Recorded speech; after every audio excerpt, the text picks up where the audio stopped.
में बीजेपी ने अपनी पकड़ बरकरार रखी है। मध्य प्रदेश में कांग्रेस ने सीट बचा ली, लेकिन सबसे बड़ा उलटफेर बिहार की बांकीपुर सीट से हुआ है।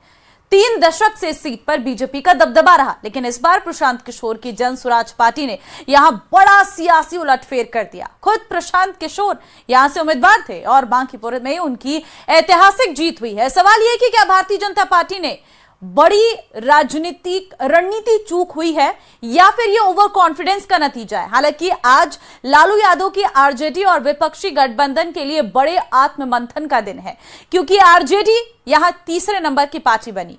यहां तक कि आरजेडी कैंडिडेट की जमानत तक जब्त हो गई है।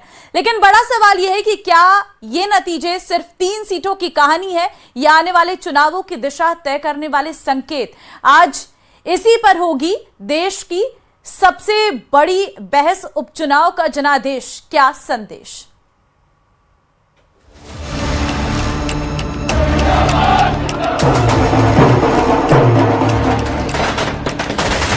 तीन विधानसभा सीटों पर हुए उपचुनाव में बिहार में बड़ा उलटफेर हुआ है।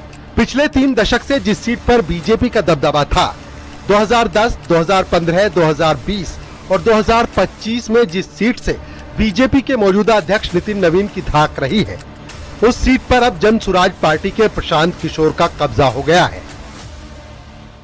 भाजपा के केंद्रीय नेतृत्व को ये संदेश देने का एक प्रयास है कि बिहार में किसी अच्छे व्यक्ति को मुख्यमंत्री बनाइए, किसी अपराधी, किसी गलत चाल चरित्र चेहरा वाले व्यक्ति को बिहार का नेतृत्व मत दीजिए।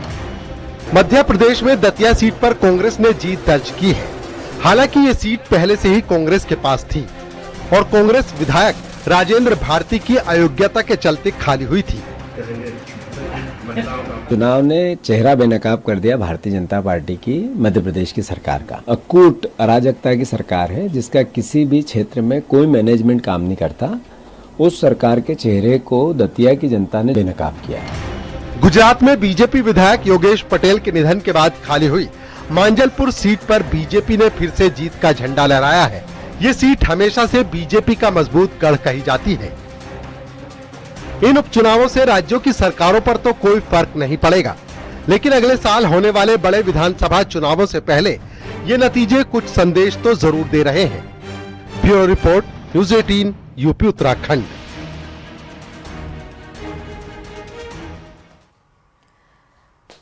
राजस्थान के कॉलेज और विश्वविद्यालयों में एक बार फिर छात्र राजनीति की सरगर्मी तेज हो गई है। छात्र संघ चुनाव बहाल करने की मांग अब ज्ञापनों से निकलकर अनशन और भूख हड़ताल तक पहुंच चुकी है।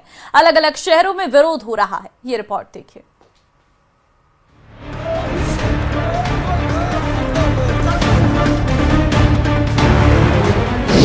हक की लड़ाई सड़क पर आई, सियासत की सीढ़ी भूल रही नई पीढ़ी, छात्रों की गुहार पूरी करेगी सरकार।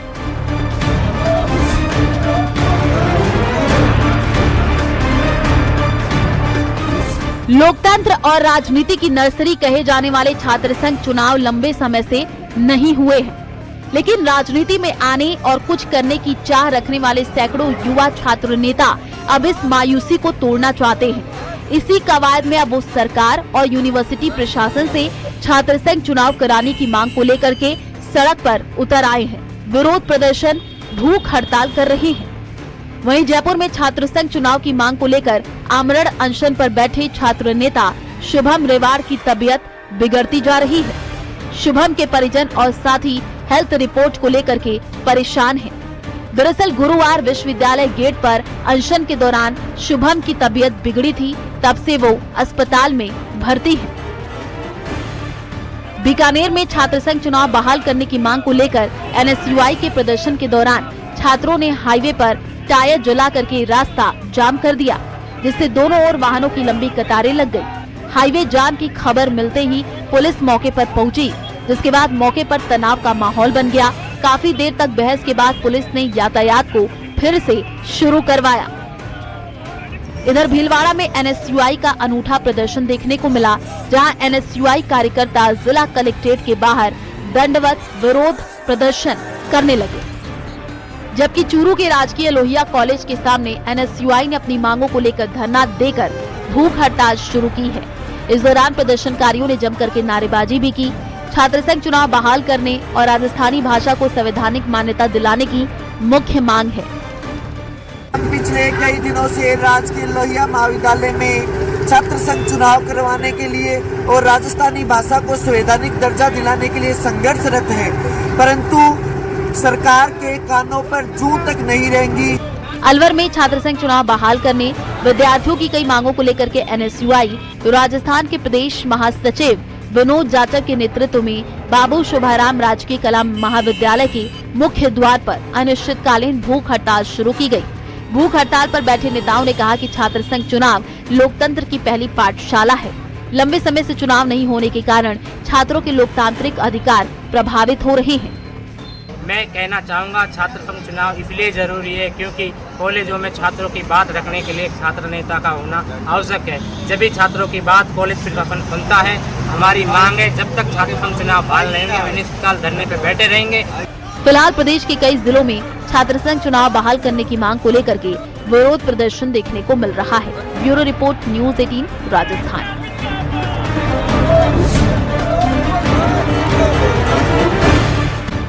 में बीजेपी ने अपनी पकड़ बरकरार रखी है। मध्य प्रदेश में कांग्रेस ने सीट बचा ली, लेकिन सबसे बड़ा उलटफेर बिहार की बांकीपुर सीट से हुआ है। 3 दशक से इस सीट पर बीजेपी का दबदबा रहा, लेकिन इस बार प्रशांत किशोर की जन स्वराज पार्टी ने यहां बड़ा सियासी उलटफेर कर दिया। खुद प्रशांत किशोर यहां से उम्मीदवार थे और बांकीपुर में उनकी ऐतिहासिक जीत हुई है। सवाल यह कि क्या भारतीय जनता पार्टी ने बड़ी राजनीतिक रणनीति चूक हुई है या फिर ये ओवर कॉन्फिडेंस का नतीजा है। हालांकि आज लालू यादव की आरजेडी और विपक्षी गठबंधन के लिए बड़े आत्ममंथन का दिन है, क्योंकि आरजेडी यहां तीसरे नंबर की पार्टी बनी। यहां तक कि आरजेडी कैंडिडेट की जमानत तक जब्त हो गई है। लेकिन बड़ा सवाल यह है कि क्या ये नतीजे सिर्फ 3 सीटों की कहानी है या आने वाले चुनावों की दिशा तय करने वाले संकेत। आज इसी पर होगी देश की सबसे बड़ी बहस, उपचुनाव का जनादेश क्या संदेश।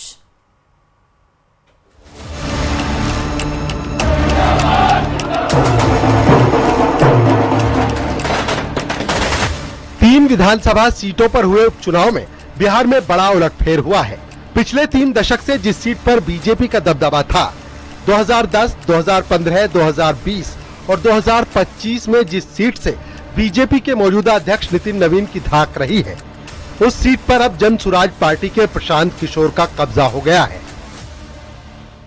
भाजपा के केंद्रीय नेतृत्व को ये संदेश देने का एक प्रयास है कि बिहार में किसी अच्छे व्यक्ति को मुख्यमंत्री बनाइए, किसी अपराधी, किसी गलत चाल चरित्र चेहरा वाले व्यक्ति को बिहार का नेतृत्व मत दीजिए।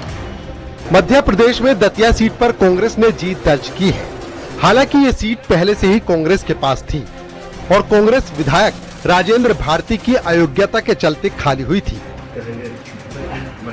चुनाव ने चेहरा बेनकाब कर दिया भारतीय जनता पार्टी की मध्य प्रदेश की सरकार का। अकूट अराजकता की सरकार है जिसका किसी भी क्षेत्र में कोई मैनेजमेंट काम नहीं करता। उस सरकार के चेहरे को दतिया की जनता ने बेनकाब किया है। गुजरात में बीजेपी विधायक योगेश पटेल के निधन के बाद खाली हुई मांजलपुर सीट पर बीजेपी ने फिर से जीत का झंडा लहराया है। ये सीट हमेशा से बीजेपी का मजबूत गढ़ कही जाती है। इन उपचुनावों से राज्यों की सरकारों पर तो कोई फर्क नहीं पड़ेगा, लेकिन अगले साल होने वाले बड़े विधानसभा चुनावों से पहले ये नतीजे कुछ संदेश तो जरूर दे रहे हैं। Bureau report news 18 UP Uttarakhand.